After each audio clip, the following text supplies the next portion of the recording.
کیا کمی ہے میرے شوہر میں جو انہیں مجھ جیسی بیمار لڑکی ملنی چاہیے تھی؟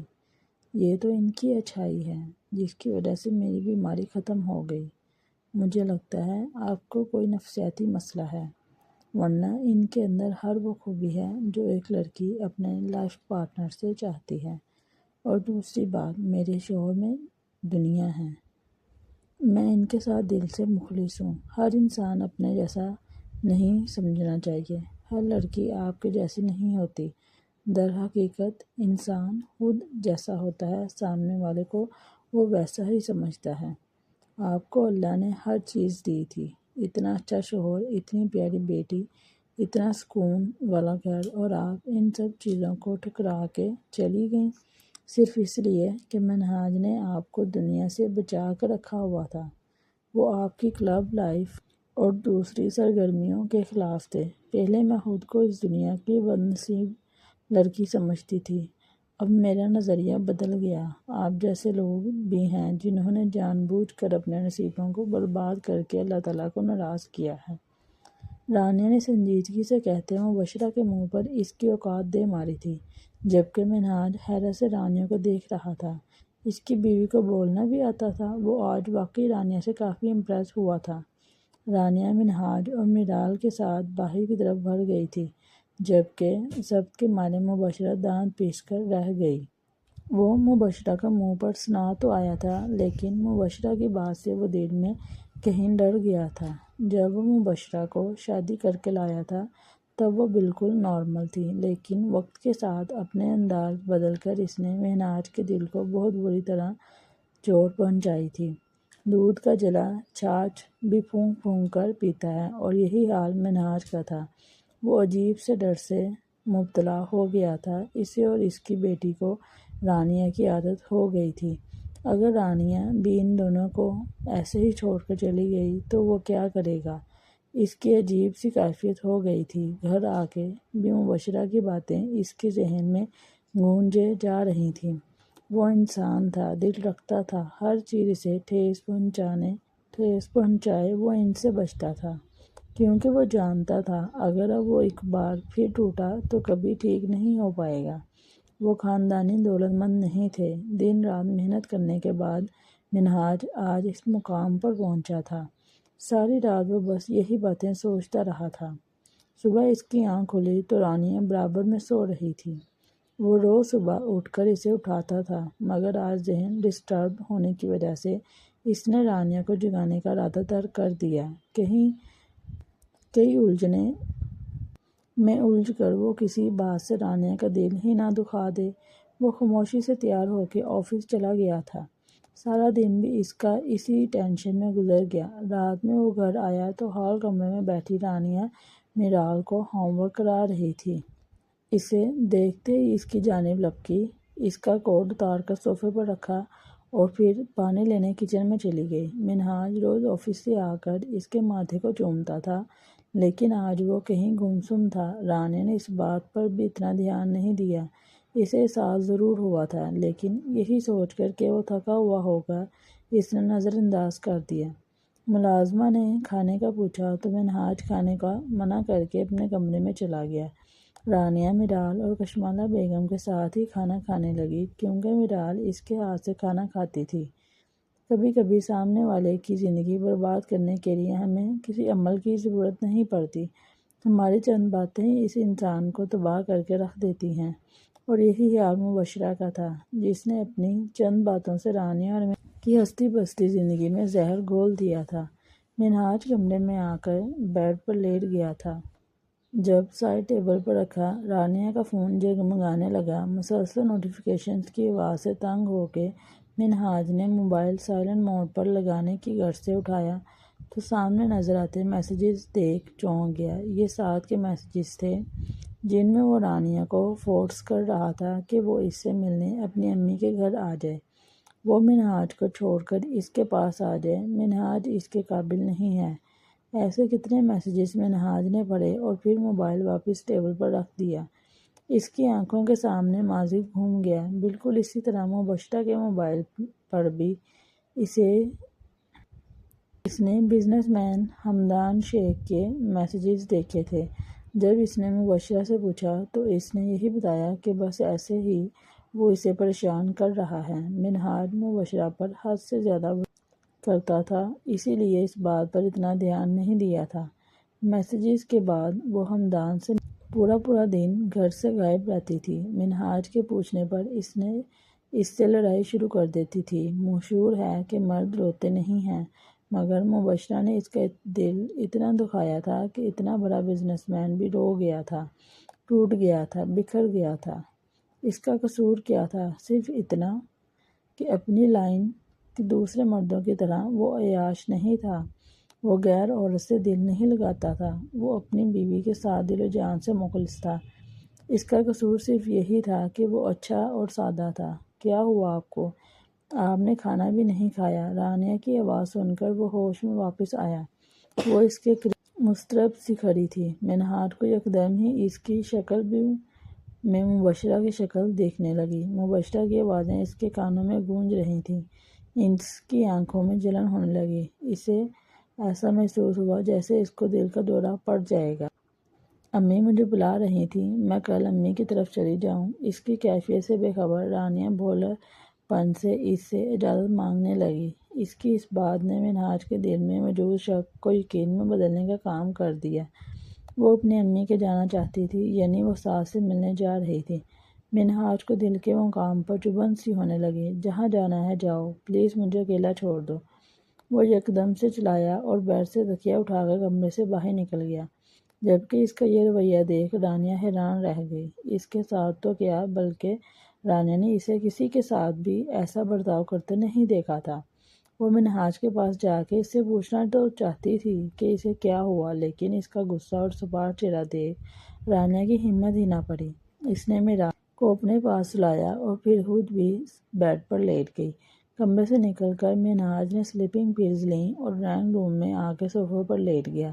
ذہنی اور قلبی اذیت نے اسے مکمل طور پر اپنے قابو میں لے لیا تھا۔ ایک بار پھر اس پر وہ نوبت آ گئی تھی کہ جب وہ نیند کی گولیوں کا محتاج ہو گیا تھا۔ آنکھ کھلتے ہی وہ کمرے سے نکل کر باہر آئی، ملازم سے منہاج کے بارے میں پوچھا، جس کے بعد ملازم نے بتایا کہ منہاج صبح ہی آفس چلا گیا تھا۔ رانیہ کا دکھ ہوا۔ وہ سوچ کر سوئی تھی کہ صبح تک جب منہاج کا موڈ ٹھیک ہوگا تو وہ رانیہ سے خود بات کر لے گا، لیکن حالات اس کے برعکس تھے۔ رانیہ کی سمجھ نہیں آ رہا تھا کہ منہاج کو ہو کیا گیا ہے۔ اس نے آج تک اس طرح نہیں کیا تھا۔ میرال کو کشمالہ نے تیار کر کے اسکول بھیج دیا تھا۔ اتنا بیمار رہنے کی وجہ سے کشمالہ بیگم اور منہاج نے رانیہ پر گھر کی زیادہ ذمہ داریاں نہیں ڈالی ہوئی تھیں۔ رانیہ دوپہر تک منہاج کی کال کا انتظار کرنے لگی۔ میرال اسکول سے آ کے سو گئی تھی جب رانیہ نے فیصلہ کیا کہ وہ منہاج کے آفس جا کے پوچھے گی کہ وہ ایسا کیوں کر رہا ہے۔ رانیہ منہاج کے آفس کے لیے نکل گئی تھی۔ رانیہ کے نکلتے ہی منہاج نے گھر پر فون کیا۔ ملازمہ کو پتہ نہیں تھا کہ رانیہ کہاں گئی ہے، اس لیے منہاج کے پوچھنے پر اس نے یہی بتایا کہ رانیہ باہر گئی ہے۔ منہاج کو لگا کہ وہ ساس سے ملنے اپنی امی کے گھر چلی گئی، اس لیے منہاج کو مزید دکھ ہوا۔ اس کی کنپٹیاں درد کی شدت سے پھٹنے لگی تھیں۔ راستے میں ٹریفک ہونے کی وجہ سے رانیہ منہاج کے آفس پہنچنے میں لیٹ ہو گئی تھی۔ ریسیپشنسٹ نے رانیہ کو ویٹنگ ایریا میں بٹھا دیا تھا، چونکہ منہاج کی اندر میٹنگ چل رہی تھی، لیکن پھر بھی اس نے منہاج کو آگاہ کر دیا۔ 1 گھنٹہ، 2 گھنٹے اور پھر 3 گھنٹے گزر گئے رانیہ کو انتظار کرتے ہوئے، لیکن منہاج کی طرف سے کوئی رسپانس نہیں آیا۔ ریسیپشنسٹ کو اس چھوٹی سی لڑکی پر ترس آیا، اس لیے وہ خود منہاج کے پاس گئی۔ اگلے 5 منٹ بعد وہ رانیہ کے سامنے کھڑی تھی۔ سر بول رہے ہیں آپ گھر جائیں، وہ گھر آ کر بات کریں گے۔ اس لڑکی کی بات سن کر رانیہ کا دل کیا دھارے مار مار کر روئے۔ وہ کب سے باہر بیٹھی منہاج کا انتظار کر رہی تھی اور وہ اندر سکون سے بیٹھا اس سے ملنے کے لیے تیار نہیں تھا۔ بھیگی آنکھوں کے ساتھ رانیہ منہاج کے آفس سے نکل کر سامنے سرسبز پارک میں آ گئی۔ نیلی شام نے آسمان کو اپنے رنگ سے بھر دیا تھا۔ سورج دور چھپتا جا رہا تھا۔ وہ پارک میں آ کے ایک بینچ پر افسردہ سی بیٹھ گئی۔ وہ بہت حساس تھی۔ منہاج کا یہ سلوک برداشت نہیں کر پا رہی تھی۔ زندگی نے ایک بار پھر اسے آزمائش کے مقام پر لا کر کھڑا کر دیا تھا۔ وہ کھوئی کھوئی آنکھوں سے پارک میں چلنے والوں لوگوں کو دیکھنے لگی۔ جب اس کی نظر ایک کپل پر پڑی، مبشرہ اپنے شوہر حمدان شیخ کے ساتھ وہاں چہل قدمی کر رہی تھی۔ وہ رانیہ کو دیکھ چکی تھی، اس لیے اپنے شوہر کو کچھ کہہ کر رانیہ کی طرف چلی آئی۔ مبشرہ کو دیکھتے ہی رانیہ خود کو نارمل ظاہر کرانے لگی، مگر اس کی بھیگی آنکھیں سب ظاہر کر گئی تھیں۔ رو رہی ہو؟ مجھے پہلے ہی پتا تھا۔ تمہیں کیا لگ رہا تھا تم اپنی کم عمری اور خوبصورتی سے منہاج کا دل جیت لو گی؟ شکل صورت، رکھ رکھاؤ، تعلیم، ہر چیز میں تم سے بہتر تھی، لیکن میں پھر بھی اس کا دل نہیں جیت سکی تھی۔ تم تو پھر بیمار، کم پڑھی لکھی، غریب، کم صورت لڑکی ہو، تمہیں وہ کیسی اہمیت دے سکتا ہے؟ صاف بات تو یہ ہے کہ وہ عورت ذات کو اپنے آگے کچھ نہیں سمجھتا۔ جب اس کا دل بھرتا ہے وہ اسے چھوڑ دیتا ہے۔ مبشرہ اس کے برابر میں بیٹھ کر فضول بکواس کر رہی تھی، جس پر ضبط نہ کرتے ہوئے رانیہ بینچ سے اٹھی اور لمبے لمبے ڈنگ بھرتی پارک سے نکل گئی۔ پہلے ایک مرد سے تو دھوکہ وہ بھی کھا چکی تھی، تو کیا سب مرد ایک جیسے ہوتے ہیں؟ اس کے دماغ میں بھی یہی خیال آیا تھا۔ ساتھ کی طرف منہاج نے بھی ایک لمبے عرصے بعد اس سے منہ پھیر لیا تھا۔ اس کا دل درد سے پھٹنے لگا تھا۔ اس نے سوچ لیا تھا کہ وہ اب کبھی منہاج کے گھر نہیں جائے گی، اس لیے وہ رکشے میں بیٹھ کر اپنی امی کے گھر کی طرف چل دی۔ وجہ تھی جو میں مخلصی سے گھبرایا ہوا تھا، میں نادان منافقوں سے دھوکہ کھایا ہوا تھا۔ دودھ کے جلے چھاچھ بھی پیتے ہیں پھونک پھونک کر، یہی وجہ تھی جو میں تم سے کترایا ہوا تھا۔ دل اجاڑ کر لوگ بڑے آرام سے آگے بڑھ گئے، اسی لیے ٹوٹا دل اوروں سے چھپایا ہوا تھا۔ تم آئے زندگی میں تو بڑی مشکل سے ہمت کی، ورنہ غم اٹھا کے یہ دل بھی مرجھایا ہوا تھا۔ وہ پارک سے اپنے گھر جانے کی بجائے اپنی امی کے گھر آ گئی۔ وہ فیصلہ کر چکی تھی کہ وہ منہاج پر مسلط نہیں ہوگی۔ وہ امی کے گھر آئی تو امی چچی کے ساتھ بیٹھی باتیں کر رہی تھیں۔ اسے دیکھتے ہی خوش ہو گئیں۔ ارے رانیہ بیٹا، بہت دنوں بعد چکر لگایا، منہاج کے ساتھ آئی ہو؟ اماں نے بہت خوشی سے اسے دیکھتے کہا۔ وہ جو بجھی ہوئی تھی ان کی آنکھوں میں جلتے دیے دیکھ ضبط سے مسکرا دی۔ نہیں امی، وہ نہیں آئے، آفس میں تھے۔ اس نے چچی کے سامنے کچھ بولنے سے گریز کیا، ورنہ تو دل کیا اماں کے سامنے پھوٹ پھوٹ کے رو دے اور ان کو بتائے کہ وہ اب واپس نہیں جائے گی۔ بچی کا دل کر رہا ہوگا ماں سے ملنے کا، تبھی شوہر کے بغیر آ گئی، ورنہ منہاج کہاں رانیہ کو خود سے دور کرتا ہے۔ رانیہ کے پاس دولت ہونے کی وجہ سے فہمیدہ چچی کے تو رنگ ہی بدل گئے تھے۔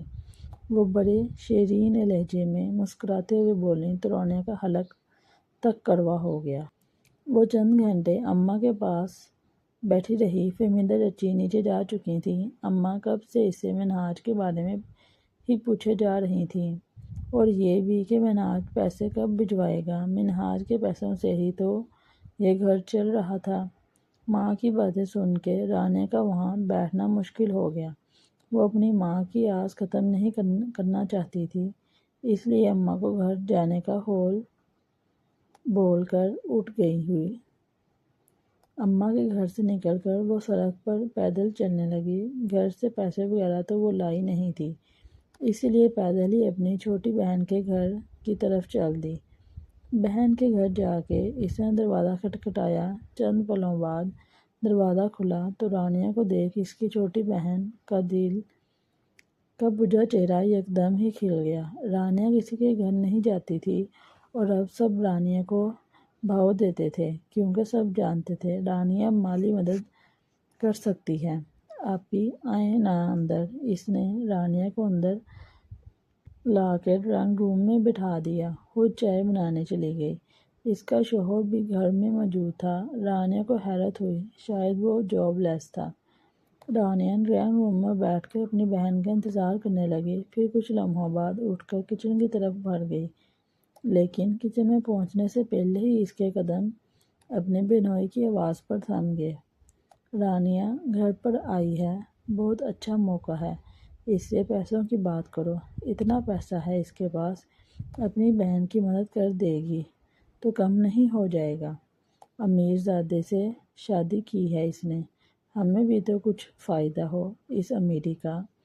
بہنوئی کی غرض میں ڈوبی آواز سن کر وہ واپس ڈرائنگ روم میں آ کے بیٹھ گئی، اور جن لوگوں کے پاس مدد کے لیے جا رہی تھی وہ الٹا اسی سے مدد طلب کر رہے تھے۔ وہ سمجھ گئی تھی یہاں اس کا بالکل گزارا نہیں، اسی لیے وہ چائے پینے کے بعد وہاں سے اٹھ گئی۔ سڑک پر واپس آ کے اسے سمجھ نہیں آ رہا تھا کیا کرے، دماغ بالکل خالی ہو گیا تھا، لیکن ابھی بھی ایک آس تھی اس کی چھوٹی بہن حنا، باقی بہنوں کے مقابلے میں وہ اور اس کا شوہر دل کا بہت اچھا تھا۔ رانیہ کو لگا شاید وہ لوگ اس کو اپنے گھر میں پناہ دے دیں، اس لیے وہ حنا کے گھر کی طرف نکل گئی۔ حنا کا گھر اگلے سیکٹر میں تھا، وہ پیدل ہی یہ سفر طے کرنے لگی۔ وہ گھر آیا تو کشمالہ بیگم اور میرال دونوں بے چینی سے اس کے منتظر تھیں۔ کیا ہوا؟ ان کے چہرے کے رنگ اڑے دیکھ وہ تعجب سے پوچھنے لگا۔ رانیہ گھر نہیں آئی ہے، پتہ نہیں کہاں چلی گئی، اس کی والدہ کو بھی فون کر کے پوچھا میں نے، وہ کہنے لگی تھوڑی دیر بیٹھ کر چلی گئی۔ اس کی بہنوں کو بھی فون کیا مگر وہ کسی کے گھر نہیں گئی۔ کشمالہ بیگم اضطراب سے بتانے لگی۔ ان کی بات سن کر مہناز کے ماتھے پر بل پڑ گئے۔ اسے احساس ہوا کہ اسے رانیہ کے ساتھ ایسا سلوک نہیں کرنا چاہیے تھا، پتہ نہیں وہ اس سے ناراض ہو کے کہاں چلی گئی تھی۔ بابا مجھے ماما کے پاس جانا ہے، میرال نے معصومیت سے مہناز کے دونوں ہاتھ تھامے تو مہناز کا کلیجہ کٹنے لگا۔ صرف اس کی بیٹی ہی نہیں بلکہ وہ بھی رانیہ کے بغیر نہیں رہ سکتا تھا۔ اس نے نظریں پورے گھر میں گھمائیں، گھر کے در و دیوار بھی اداس تھے، ملازم بھی بجھے ہوئے تھے، کشمالہ بیگم اور میرال بھی اداس تھیں، اور وہ خود بھی تو بہت بے چین اور الجھا ہوا تھا۔ رانیہ کے بغیر سب کچھ بہت عجیب اور ادھورا سا تھا۔ بیٹا ماما اپنے کسی فرینڈ کے گھر ہوں گی، میں دیکھتا ہوں۔ مہناز اس کے سر پر پیار کر کے گھر سے واک آؤٹ کر گیا تھا۔ چند منٹ مسلسل چلنے کے بعد وہ حنا کے گھر پر موجود تھی۔ حنا اسے بہت اچھے طریقے سے ملی، اچھے طریقے سے تو اس سے اب سب ہی ملتے تھے کیونکہ اس کے پاس مہناز جو تھا۔ حنا کیا میں چند دن تمہاری طرف گزار لوں؟ اس نے بہت ہچکچاتے ہوئے اپنی بہن سے پوچھا۔ کیا ہوا؟ مہناز بھائی سے لڑائی ہوئی ہے کیا؟ حنا فوراً پریشانی سے پوچھنے لگی۔ نہیں بس ایسی دل گھبرا رہا تھا تو سوچا کچھ دن یہاں گزار لوں، اس نے بہت ہچکچاتے جواب دیا۔ اگر ایسی بات ہے تو کوئی مسئلہ نہیں آپی، آپ یہاں رہ لو، لیکن مہناز بھائی سے جھگڑا ہوا ہے تو گھر جا کے اسے ختم کرو۔ مہناز بھائی بہت اچھے ہیں، ایسے انسان اس دنیا میں بہت کم ہیں، حنا اسے سمجھانے لگی۔ رانیہ نے اس کی بات غور سے سنی اور اس بات میں سر ہلا دیا۔ نہیں حنا، ہمارا کوئی جھگڑا نہیں ہوا، بس میں 2-3 دن میں چلی جاؤں گی۔ رانیہ نے بمشکل مسکراتے اسے جواب دیا تو وہ مطمئن ہو گئی۔ وہ سڑک پر بلا وجہ ہی گاڑی دوڑا رہا تھا، اسے نہیں پتا تھا رانیہ کہاں گئی ہے، وہ اسے کہاں ڈھونڈے، اسے سمجھ نہیں آ رہا تھا وہ جا کہاں سکتی تھی، اپنی امی یا بہنوں کی طرف، مگر کشمالہ بیگم سب سے پوچھ چکی تھی، وہ کہیں نہیں تھی۔ کشمالہ بیگم حنا سے پوچھنا بھول گئی تھیں اور مہناز کو لگا کہ انہوں نے سب سے پوچھ لیا ہوگا، وہ دوبارہ سب سے پوچھ کر انہیں پریشان نہیں کرنا چاہتا تھا۔ آدھی رات تک وہ یوں ہی گاڑی دوڑانے کے بعد گھر آیا تو میرال ڈرائنگ روم میں صوفے پر سو رہی تھی، کشمالہ بیگم بھی اس کے پاس بیٹھی متفکر دکھائی دے رہی تھی۔ اس نے کھانا نہیں کھایا، بس رانیہ کے پاس جانے کی ضد کر رہی تھی۔ کشمالہ بیگم بیچارگی سے بولی تھی۔ ان کی بات سن کر مہناز نے لب اور جھک کر میرال کو صوفے سے اٹھا کر اپنے کمرے کی طرف بھر گیا۔ کمرے میں آ کے اس نے میرال کو بیڈ پر لٹا کے تھپکا اور خود بیڈ کراؤن سے ٹیک لگا کے بیٹھ گیا۔ یقیناً ساری رات اب اسے بھی نیند نہیں آنی تھی۔ اگلے دن وہ آفس نہیں گیا تھا۔ میرال نے بھی اسکول سے چھٹی کر لی۔ اس کی بس ایک ہی رٹ تھی کہ اسے اس کی ماں چاہیے۔ منہاج اس کو سمجھانے کی کوشش کر رہا تھا مگر وہ سمجھنے کو تیار نہیں تھی۔ جیسے تیسے کر کے منہاج، کشمالہ بیگم اور گھر کے ملازمین نے مل کر میرال کو کھانا کھلایا اور اسے سلا دیا۔ گھر میں یکدم عجیب پریشانی آ گئی تھی۔ سب بھی اضطراب کا شکار تھے۔ رانیہ کے جانے کے بعد منہاج اور میرال دونوں ہی اجڑنے لگے تھے۔ وہ بالکونی میں کھڑا سگریٹ پی رہا تھا۔ 2 دن ہو گئے تھے رانیہ کو گئے ہوئے۔ یہ 2 دن اس پر بہت بھاری تھے۔ وہ آفس بھی نہیں جا سکا تھا۔ اس وقت بھی وہ رفع سے حلیے میں موجود تھا۔ آنکھوں میں نیند کا خمار واضح تھا۔ 2 دن سے وہ اس انتظار میں تھا کہ رانیہ خود واپس آ جائے گی۔ اسے لگا وہ کسی دوست کے گھر ہوگی اور غصہ کم ہونے پر آ جائے گی، مگر 2 دن بعد بھی رانیہ نہیں آئی تھی۔ منہاج کو اب رانیہ کی فکر ہونے لگی تھی کہ کہیں اس کے ساتھ کوئی حادثہ تو نہیں ہو گیا تھا۔ اس نے رانیہ کے گھر والوں سے بات کرنے کا فیصلہ کیا اور پھر آسمان کو تکتا رانیہ کے ساتھ گزارے خوشگوار پل سوچنے لگا، جبکہ اندر کمرے میں بیڈ پر میرال لیٹی سو رہی تھی۔ 2 دن میں ہی وہ بچی ماں کے پیار کے بغیر نڈھال سی ہو گئی تھی۔ گھر کی رونق صرف عورت سے ہوتی ہے، یہ بات منہاج کو آج بہت اچھے سے سمجھ آ گئی تھی۔